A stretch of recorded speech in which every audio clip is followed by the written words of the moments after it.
नमस्कार दोस्तों आज की वीडियो में आपको बताएंगे inverter AC versus non inverter AC में क्या डिफरेंस है। तो चलिए दोस्तों वीडियो को शुरू करते हैं। नमस्कार। आपने पूछा कि एक इन्वर्टर जी एसी और सर। एक नॉन इन्वर्टर एसी में क्या फर्क है। काफी रेलेवेंट सवाल है आज के वेदर के हिसाब से। अभी एसी का जी पीक सीजन है। देखिए, फर्क बताने के पहले मैं दो भ्रांतियां पहले दूर कर दूं, दो मिसकंसेप्शन जो कस्टमर्स को होता है। पहला ये होता है कि लोग समझते हैं इन्वर्टर एसी है तो ये इन्वर्टर पे चलेगा। ऐसा बिल्कुल नहीं है। इन्वर्टर एसी को इन्वर्टर एसी इसलिए बोलते हैं क्योंकि उसमें जो कंप्रेसर लगा रहता है वो इन्वर्टर कंप्रेसर होता है। और दूसरी भ्रांति ये है कि लोग समझते हैं कि इन्वर्टर एसी में स्टेबलाइजर की जरूरत नहीं होती है। ऐसा भी बिल्कुल नहीं है। स्टेबलाइजर की जरूरत होगी या नहीं होगी ये आपके घर के वोल्टेज पे डिपेंड करता है। अगर आपके घर पे वोल्टेज कम है या ज्यादा फ्लक्चुएट करता है तो आपको एक नॉन इन्वर्टर एसी में भी स्टेबलाइजर की जरूरत पड़ेगी और एक इन्वर्टर एसी में भी स्टेबलाइजर की जरूरत पड़ेगी।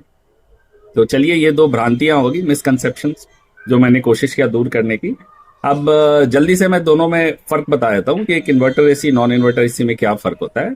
एक जी इन्वर्टर एसी बिल्कुल। जो होता है उसका जो कंप्रेसर होता है वो वेरिएबल स्पीड कंप्रेसर होता है। मतलब वो अपने स्पीड को कम और ज्यादा कर सकता है। वेयर एज एक नॉन इन्वर्टर एसी का जो कंप्रेसर होता है वो फिक्स्ड स्पीड कंप्रेसर होता है, वो एक फिक्स्ड स्पीड पे चलता है।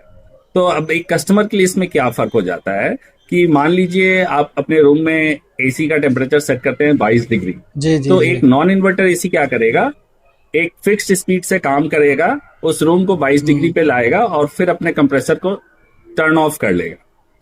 अब उसके बाद क्या होगा कि जब आपके रूम का टेम्परेचर 3 डिग्री 4 डिग्री बढ़ेगा, फॉर एग्जाम्पल आपने ट्वेंटी जी टू जी डिग्री सेट किया है, तो जब रूम का temperature depending upon the brand 22 की जगह 24 पे या 25 पे आएगा तो दोबारा वो अपने कंप्रेसर को स्टार्ट करेगा।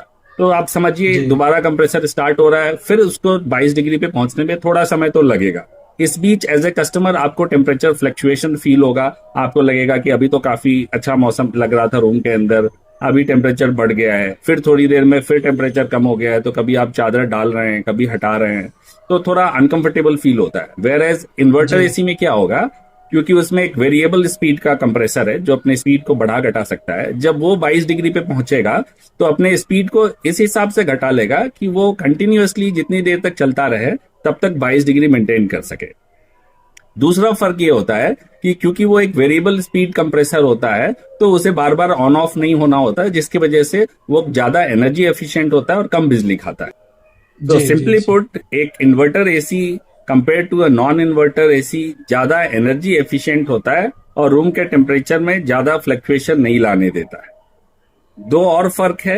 एक तो इन्वर्टर एसी नॉन इन्वर्टर की तुलना में 3-4 हज़ार रुपए महंगा होता है और एक इन्वर्टर एसी पे नॉन इन्वर्टर की तुलना में वारंटी भी ज्यादा होती है। फॉर एग्जाम्पल, एक नॉन इन्वर्टर एसी में कंप्रेसर की वारंटी मात्र 5 साल होती है, पूरे एसी की 1 साल होती है। वहीं एक इन्वर्टर एसी में पूरे एसी की वारंटी 1 साल, कुछ कुछ कंपनियां पूरे एसी की वारंटी 5 साल देती हैं, 5 साल की पीसीबी देती पे है। 5 साल और कंप्रेसर पे 10 साल की वारंटी होती है। तो एज ए कंक्लूजन मेरे हिसाब से तो इन्वर्टर एसी लेने में ही फायदा है। बाद बाकी तो ईच जी हिज ऑन, आप अपने हिसाब से डिसाइड कर सकते हैं आपके लिए बेहतर कौन है। Thank you.